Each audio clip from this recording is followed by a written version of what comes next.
लंबोदराय नमः लंबोदराय नमः हस्तिवदनाय सूक्ष्मनेत्राय हस्तिवदनाय सूक्ष्मनेत्राय सर्वसूत्राय नमः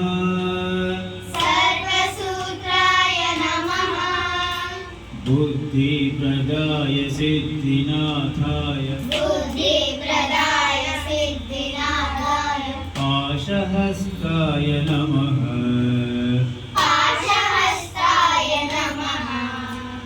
गं गं गणपति गं गं गणपति गं गं गणपति गं गं गणपति गं गणपतये नमः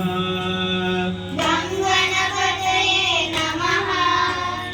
गं गं गणपति गं गं गणपति गं गं गणपति गं गं गणपति गं गणपतये नमः